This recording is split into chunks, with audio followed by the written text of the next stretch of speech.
नमस्कार, आप देख रहे हैं हमारा खास कार्यक्रम पहेली। मैं हूं आपके साथ श्वेता झा। देखिए, हर बार अपने कार्यक्रम की शुरुआत एक पहेली से हम करते हैं, तो इस बार की पहेली है कभी तेरे पीछे चले और कभी चले आगे, जीती है वो आपके साथ, भले ही ना हो हाथ में हाथ। बताओ उसका नाम। तो आप भी बूझिए इस पहेली को, क्योंकि देखा तो इसे सभी ने होगा। तो चलिए सुलझाते हैं आज की पहेली। ये कहानी है ऐतिहासिक नगरी श्रावस्ती की, जहां गुप्तकालीन अवशेषों के बीच कभी एक विकसित सभ्यता फला फूला करती थी, जहां महात्मा बुद्ध ने अपने अनुयायियों को 25 साल तक अहिंसा का पाठ पढ़ाया था और तथागत की छत्र छाया में वहशी बन चुका एक इंसान फरिश्ता बन गया।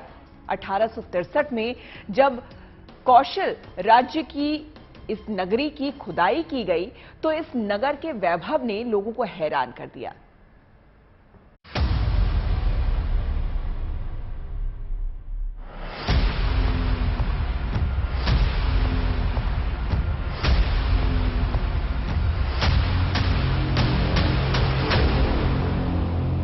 ये पहेली है एक ऐसी गुरुदक्षिणा की जिसने एक इंसान को दुर्दांत बना दिया। आखिर ये कैसी गुरुदक्षिणा थी जिसने एक इंसान को खूंखार बनने पर विवश कर दिया। ये पहेली है हिंसा की, त्याग की, बलिदान की और मानव के बदलते व्यवहार की। भारत, चीन, म्यांमार, थाईलैंड और दक्षिण एशिया के कई देशों में इस घटना को स्कूलों में पढ़ाया जाता है। आखिर श्रावस्ती के इन चबूतरों का क्या राज है जो यहां आने वाले सैलानियों को शांति से सराबोर कर देता है। ये पहेली है अंगुलीमाल की, जिसका जिक्र आज भी डरा देता है। कहते हैं अंगुलीमाल की प्रतिज्ञा से थर थर कांपती थी यहां की जनता। कहते हैं कि अंगुलीमाल लोगों की हत्या करके उनकी उंगलियों की माला अपने गले में डालकर घूमता था। कहते हैं कि अंगुलीमाल डाकू घने जंगलों में ही लोगों को अपना शिकार बनाता था। श्रावस्ती के वो घने जंगल जहां वो शिकार बनाता था और लोगों की उंगलियां काटकर अपने गले में लटकाता था। क्या था वो खौफनाक मंजर, क्या होता होगा तब, किस तरह की मचा था त्राहिमाम, उसका पता लगाने हम आ पहुंचे हैं श्रावस्ती के उन जंगलों में। पड़ताल करेंगे, देखेंगे जाकर आखिर कहां रहता था अंगुलीमाल, कहां बनाता था शिकार और क्या था वो खौफनाक मंजर। तो चलिए हमारे साथ। सदियों से हम सुनते आए हैं कि गुफाओं में साधु तपस्वी रहा करते थे। तप और ध्यान से मानव के कल्याण हेतु कर्म किया करते थे। संतों का वैराग्य समाज का पथ प्रदर्शित करता था। लेकिन क्या कोई खूंखार इंसान भी इन गुफाओं में अपना ठिकाना बना सकता था? न तो ये मिथक है और न ही कोई पौराणिक कथा, बल्कि ये एक हकीकत है जिसका जिक्र फाहियान और हुएनसांग ने अपनी यात्रा वृत्तांत में किया है।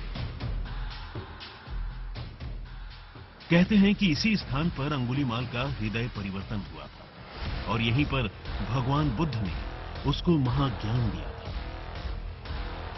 जब ये ट्रांसफॉर्म हो जाता है अंगुलीमाल, ये फैक्ट्स है। ये Angulimal, this is not a part of mythology, this is a fact.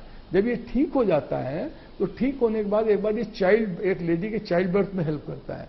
तब गांव वालों का दिल इसका पिघलता है कि हाँ ये आदमी जो है, तो वहां पर साउथ एशिया और साउथ में इसको ही is associated with a patron saint of childbirth also. क्या वाकई में इतना क्रूर था अंगुलीमाल कि उसने 999 हत्याएं की होंगी? और जब 1000वें वध का समय आया तो वो कौन सी घटना रही होगी जिससे उसका सारा जीवन ही बदल गया? आखिर अंगुलीमाल 1000 हत्याएं करने के लिए क्यों निकल पड़ा था? वो कौन सी घटना थी जिसने अंगुलीमाल को ये पाप करने पर विवश कर दिया होगा? हमारे मन में भी कई सवाल कौंध रहे थे। जंगल के बीचों बीच से होते हुए हम अंगुलीमाल की गुफा तक पहुंचना चाहते थे, जहां कभी अंगुलीमाल रहा करता था। बुद्धम शरणम गच्छामि, ये कहानी है भगवान बुद्ध के अहिंसा पाठ की। ये कहानी है एक डाकू के उद्धार की। ये रहस्य है श्रावस्ती का, जिसे सुलझाने हम जा रहे हैं, ढूंढने तलाशने उस गुफा को जहां वो डाकू अंगुलीमाल रहता था, वो जगह जहां भगवान बुद्ध ने सालों तपस्या करी, और उस जगह को भी जहां अंगुलीमाल का उद्धार किया भगवान बुद्ध ने। ज्ञान प्राप्ति के 3 साल बाद भगवान बुद्ध श्रावस्ती आए और करीब अगले 25 सालों तक हर साल तथागत का चातुर्मास यहीं श्रावस्ती में गुजरा। कहते हैं कि बौद्ध साहित्य के अधिकांश नियम और उपदेश भगवान बुद्ध ने श्रावस्ती में ही दिए थे। जब सम्राट अशोक श्रावस्ती आए तो उन्होंने यहां एक स्तंभ और एक स्तूप का निर्माण करवाया। महिट नाम का यह टीला प्राचीन श्रावस्ती का प्रतिनिधित्व करता है। दावा किया जाता है कि श्रावस्ती के सहेट और महेट ही वो स्थान है जहां भगवान बुद्ध ने 24 साल तक चातुर्मास बिताया था। तथागत ने यहीं पर एक निर्दयी बन चुके इंसान को अपने ज्ञान से धर्म के मार्ग की तरफ मोड़ दिया था। आज ये स्थान जेतवन विहार के नाम से जाना जाता है, जहां खुदाई के बाद स्तूप, विहार और मंदिर मिले हैं। यहीं पर एक गुफा भी है जिसे अंगुलीमाल की गुफा कहा जाता है।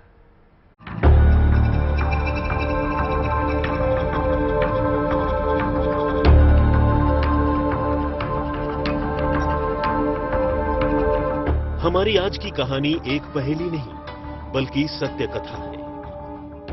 हम आपको अंगुलीमाल की गुफा भी दिखाएंगे, लेकिन पहले जानते हैं श्रावस्ती का पौराणिक और ऐतिहासिक महत्व।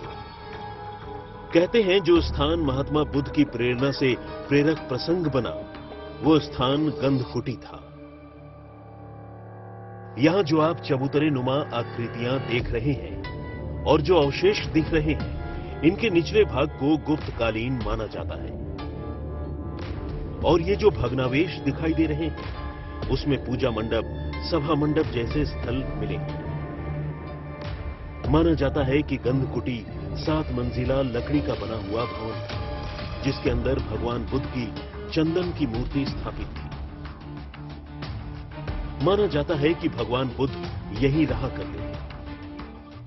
एंड द बेस्ट पार्ट इसका क्या है कि जो बुद्धिज्म का जो ओल्डेस्ट फॉर्म है, उसके दरवादा अलग अलग प्रोनाउंसिएशन ढंग से बोलते हैं, जिसका बेसिकली मीनिंग होता है school of elders, oldest form of जो बुद्धिज्म है, उसके अंदर भी अंगुलीमाल स्टोरी का पूरा जिक्र है उसका है।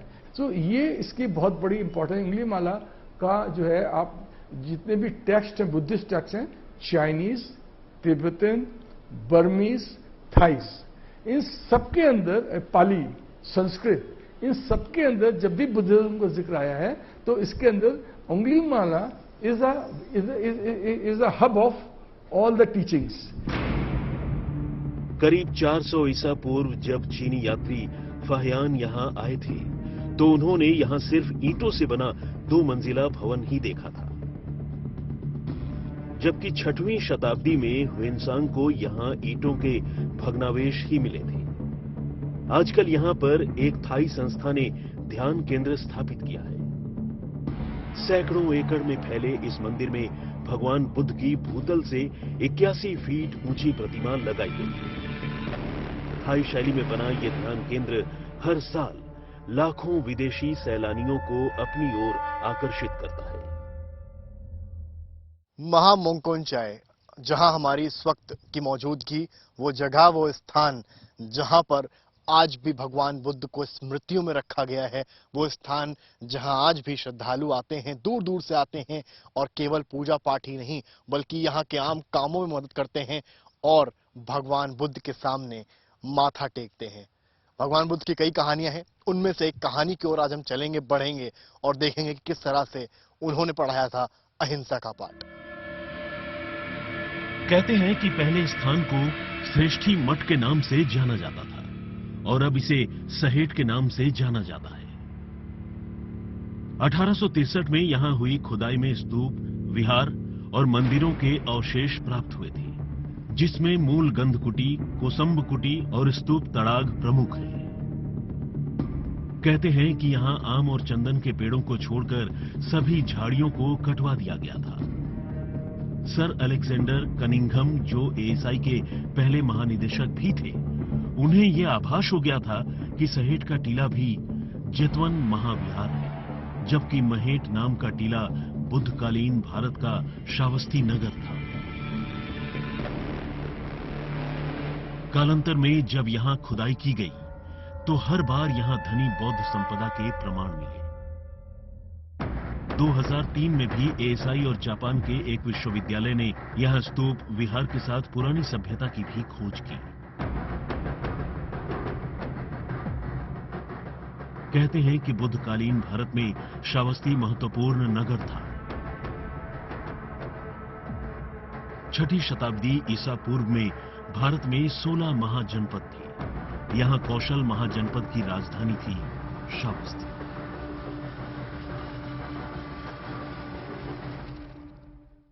श्रावस्ती का गौरवशाली अतीत रहा है। महाकवि कालिदास ने रघुवंशम में इसका विस्तृत वर्णन किया है। कहा गया है कि भगवान रामचंद्र ने अपने पुत्र लव को श्रावस्ती का राजा बनाया था। राजपाट और ऐश्वर्य को छोड़कर भगवान बुद्ध ने श्रावस्ती में ही 25 साल बिताए, 761 उपदेश दिए। कहते हैं कि यहीं पर वो स्थान है, वो गुफा है जहां अंगुलीमाल ने हिंसा का परित्याग कर दिया था।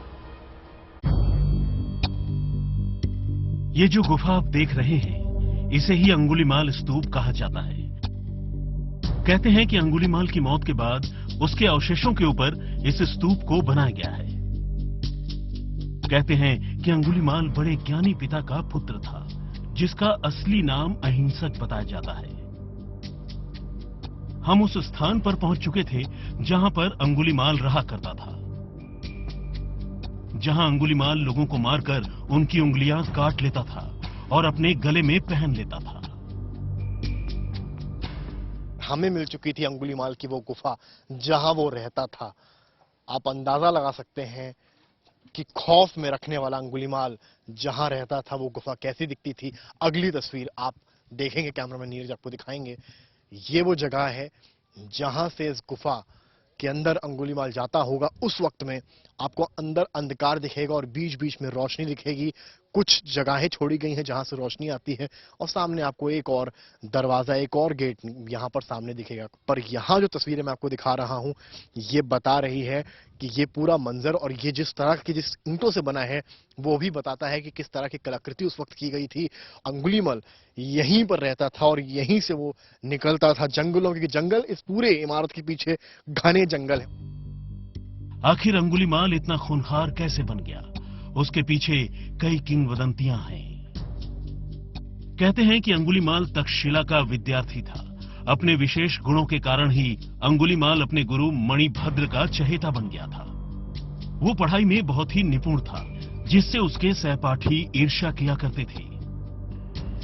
उन्होंने अंगुलीमाल के खिलाफ षड्यंत्र शुरू कर दिया और अपने गुरु मणिभद्र के सामने अंगुलीमाल को चरित्रहीन घोषित कर दिया।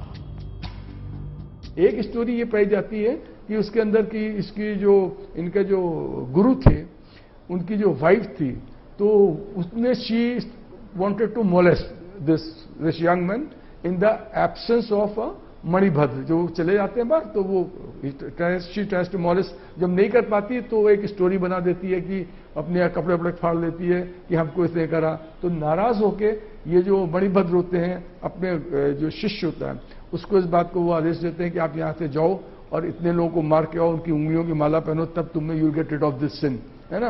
बस इस स्टोरी में हमें थोड़ा सा वो लगते हैं, आपको छेद होल्स नजर आते हैं। कहते हैं कि इस घटना के बाद अंगुलीमाल जंगल की ओर निकल गया और लोगों की निर्मम हत्याएं करने लगा। एक कथा यह भी कहती है कि अपने वचन को पूरा करने के लिए अंगुलीमाल हत्यारा बन गया। वो हिंसा करता था दूसरे के कहने से, अपने गुरु के कहने से। गुरु का वचन पूरा, अपना आप नहीं हिंसा करता था, वो गुरु के वचन से। क्योंकि वो बच्चे लोग जो पढ़ाई में तेज था वो बच्चा, तो इसलिए वो बच्चे लोग दूसरे चिढ़ते थे। तो गुरु से कहा लोगों ने उन्होंने कि इसको मारना चाहिए। तब वो गुरु ने बुलाया कि पढ़ाई तो पूरी हो गई है, तो हमको पढ़ाई पूरी जब हो गई है तो हमको गुरु दक्षिणा देना चाहिए। तो कहा अगर अपने आप वो गुरु ने कहा कि हम मारेंगे इसको तो हमको पाप लगेगा, तो अपने आप नहीं मानना चाहिए। तो हम इसको जब ये मारने के लिए, हिंसा के लिए कहेंगे तो ये खुद जाएगा तो मार दिया जाएगा। तो आशीर्वाद लिया जब गुरु का, तो वो चला गया, कहा गाता बल्लम लिया, धनुष सेठा लिया, मारने लगा। मारते मारते तब वो ऐसे भगवान बुद्ध के शरण में भगवान बुद्ध गए यहाँ से, तो इसलिए आया, उद्धार हुआ बुद्ध के। लेकिन अंगुलीमाल लोगों की उंगलियां काटकर गले में क्यों लटकाता था? कहते हैं कि वो लोगों को मारकर उनकी उंगलियां काट लेता था ताकि उसे अपनी प्रतिज्ञा याद रहे। खूनी उंगलियों की इस भीषण और बढ़ती हुई माला के लिए उसे अंगुलीमाल का उपनाम दिया गया, जिसका अर्थ है उंगलियों की माला या उंगली का हार। हमने जिस पहेली को सुलझाना शुरू किया था, हम उस पहेली के एक छोर के बेहद करीब आ गए थे। अंगुलीमाल की उस गुफा का वो हिस्सा हमको मिल गया था जहां पर खुद अंगुलीमाल डाकू रहता था। और अगर आप अपनी तस्वीर यहां से देखेंगे उस हिस्से की गुफा की जहां पर अंगुलीमाल रहता था, इस पूरे गुफा को कवर किया हुआ है। सिक्योरिटी रीजंस की वजह से भी एएसआई ने भी इसको अपने अंडर लिया हुआ है। ये वो गेट है और ये अंदर की अगर आप सतह देखेंगे काफी पुरानी इमारत, उस वक्त की मगध जिस समय हुआ करता था, भगवान बुद्ध जिस समय हुआ करते थे और अंगुलीमाल जिस समय हुआ करता था, और यहीं पर वो दहशत फैलाने वाला डाकू रहता था। साफ तस्वीर यहाँ पर देख रहे हैं श्रावस्ती से अंगुलीमाल की गुफा का वो पोर्शन, वो जगह जहां पर वो डाकू रहता था। कहते हैं कि एक दिन बुद्ध श्रावस्ती आए, तब गांव के लोगों ने उन्हें जंगल के अंदर नहीं जाने के लिए कहा। जब भगवान बुद्ध को अंगुलीमाल के बारे में पता चला तो उन्होंने फैसला किया कि वो लोगों को अंगुलीमाल के आतंक से मुक्त कराएंगे। भगवान बुद्ध बिना डरे जंगल की ओर चले गए जहां अंगुलीमाल रहा करता था। फिर भगवान बुद्ध जब गंधकुटी में बैठे तो भगवान बुद्ध ने कहा, अपने ध्यान समाधि से, अपने चक्षु ज्ञान से देखा कि अंगुलीमाल जो वो नाम पड़ा है तो अपने आप हिंसा नहीं कर रहा है, दूसरे के कहने से हिंसा कर रहा है, ऐसा कहा। फिर वो भगवान बुद्ध कहा अपनी शरण में लाएंगे।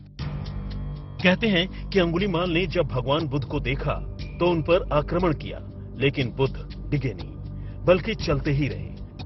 तब अंगुलीमाल ने बुद्ध से पूछा कि आपको डर नहीं लगता? तब बुद्ध ने कहा कि मैं तुमसे क्यों डरूं? तुमने ऐसा क्या किया है कि मैं तुमसे डरूं? तब अंगुलीमाल ने कहा कि वो लोगों को मारकर उनकी उंगलियां काट लेता है। तब भगवान बुद्ध ने कहा कि मैं जो कहता हूं वो करके दिखा दो, तब मैं तुमसे डरूंगा। जाओ, उस पेड़ की 10 पत्तियां तोड़ कर लाओ। अंगुलीमाल तुरंत पत्तियां तोड़ लाया। तब बुद्ध ने कहा कि अब क्या तुम वापस इन पत्तियों को पेड़ से जोड़ सकते हो? कहते हैं कि तब अंगुलीमाल भावहीन हो गया। तब भगवान बुद्ध ने कहा कि जिस चीज को तुम जोड़ नहीं सकते तो उसे तोड़ने का भी तुमको कोई हक नहीं है। कहते हैं कि इस घटना के बाद अंगुलीमाल का हृदय परिवर्तन हो गया। अंगुलीमाल की गुफा से होते हुए हम अब आप पहुंचे उस जंगल के उस क्षेत्र पर जहां बताया जाता है कि मुलाकात हुई थी भगवान बुद्ध की अंगुलीमाल डाकू से, और वहीं उन्होंने कहा था कि एक पेड़ की टहनी तोड़ो, और जब अंगुलीमाल पेड़ की टहनी तोड़कर उनको लाकर देता है, वो कहते हैं इसे जोड़ कर दिखाओ। और जब उसको पता होता है कि वो नहीं जोड़ सकता, उसके बाद भगवान बुद्ध कहते हैं जिस चीज को तुम जोड़ नहीं सकते उस चीज को तोड़ने का अधिकार तुम्हें नहीं है। और फिर यहीं इसी जंगल के इर्द गिर्द कहीं नतमस्तक हो जाता है अंगुलीमाल भगवान बुद्ध के आकर्षण के प्रति, भगवान बुद्ध के उस तेज के प्रति। अंगुलीमाल के आतंक से श्रावस्ती कराह चुकी थी। डर इतना बढ़ चुका था कि लोग अपने घर से बाहर नहीं निकलते थे। कहते हैं कि अंगुलीमाल का जीवन बुद्ध ने बचा लिया, नहीं तो राजा प्रसेनजीत अंगुलीमाल का वध करने की ठान चुके थे। भगवान बुद्ध से मुलाकात के बाद अंगुलीमाल का क्या हुआ, यह भी एक दिलचस्प कहानी है और इसका भी एक रहस्य है। कहते हैं कि अंगुलीमाल जब भगवान बुद्ध की छत्र छाया में आ गया तो भगवान बुद्ध उसे जिस स्थान पर लाए थे, अब हम आपको वो स्थान भी दिखाएंगे। ये जो सामने आप मेरे चौतरा देख रहे हैं, यहाँ पर भगवान बुद्ध आते थे, आकर बैठते थे। इसके अलावा यहाँ पर अंगुलीमाल भी आकर बैठा था। जब भगवान बुद्ध यहाँ पर सिखा रहे थे, सीख दे रहे थे यहाँ के उपासकों की। यहाँ पर बड़े बड़े राजा महाराजा भी आते हैं और कहते हैं कि एक राजा अंगुलीमाल की खोज में निकले थे और जब वो भगवान बुद्ध के पास आए और उन्होंने पूछा कि अंगुलीमाल कहाँ है, उसने हमारे कई आदमियों की उंगलियां काट ली हैं, तो भगवान बुद्ध ने कहा कि अंगुलीमाल यही है, एक बार आवाज दो। और उस राजा ने जब एक बार आवाज दी तब अंगुलीमाल सामने आया और राजा ने फिर भगवान बुद्ध के हाथ जोड़ लिए कि हमारी पूरी सेना जिसको ढूंढने में लगी थी वो अंगुलीमाल यहाँ आपका उपासक बना बैठा है। भगवान बुद्ध मुस्कुराए और कहीं ना कहीं वो यही कहना चाह रहे थे, अहिंसा परम सुखम। कहते हैं कि जब राजा प्रसेनजीत अंगुलीमाल को मारने के लिए जंगल पहुंचे तब भगवान बुद्ध ने उन्हें जंगल आने का कारण पूछा। राजा प्रसेनजीत ने बताया कि वो अंगुलीमाल को मारने आए हैं। तब भगवान बुद्ध ने कहा कि अगर आपको अंगुलीमाल मेरे ही पास मिल जाए तो आप क्या करेंगे? तब राजा ने कहा कि ये हो ही नहीं सकता। भला जो आदमी किसी को भी न छोड़ता हो वो भला आपको क्यों छोड़ेगा? कहते हैं कि भगवान बुद्ध के इशारा करने से अंगुलीमाल बाहर आ जाता है। अंगुलीमाल का हृदय परिवर्तन देखकर राजा प्रसेनजीत भगवान बुद्ध को ये गुफा दान में दे देते हैं, जिससे यहां सन्यासी जप तप कर सके। यह भी दावा किया जाता है कि यही वो स्थान है जहां बैठकर बुद्ध ने अंगुलीमाल को ज्ञान दिया। शायद अगर भगवान बुद्ध ना होते तो अंगुलीमाल यूं ही लोगों की उंगलियां काटता रहता। ये जो स्थान आप देख रहे हैं जिसको आज गंध कुटी कहते हैं, पहले इसको सुगंध कुटी कहा जाता था। कहते हैं कि 7 मंजिल का ये पूरा बना था, 2 मंजिल ईंटों का, 5 मंजिल चंदन की लकड़ी का बना था। भगवान बुद्ध यहीं पर ध्यान भी करते थे आप। हालांकि ये पूरी जो जगह आप देख रहे हैं ये सालों पुरानी है, सालों पुरानी। इसकी वजह से कहते हैं कि कुछ हिस्सा इस पूरे इमारत के, इस पूरी जगह का धंस भी गया जमीन में, पर आज भी वो स्मृतियां, वो शिक्षा, भगवान बुद्ध की शायद ये स्थान बार बार स्मरण कराता है। श्रावस्ती के जेतवन में इतिहास के साथ साथ भगवान बुद्ध के ज्ञान का प्रकाश भी सफर करता रहा है, जो यहां आने वाले सैलानियों को शांति और सद्भाव से भर देता है। अंगुलीमाल था तो एक दुर्दांत मानव, लेकिन उसकी परिणति दानव के रूप में नहीं हुई। तथागत ने अपने उपदेश से उसका हृदय परिवर्तन कर दिया। तभी यहां अंगुलीमाल का स्तूप भी बनाया गया ताकि उसकी दानव से मानव बनने की कहानी को आज तक लोग याद रख सकें और प्रेरणा ले सकें।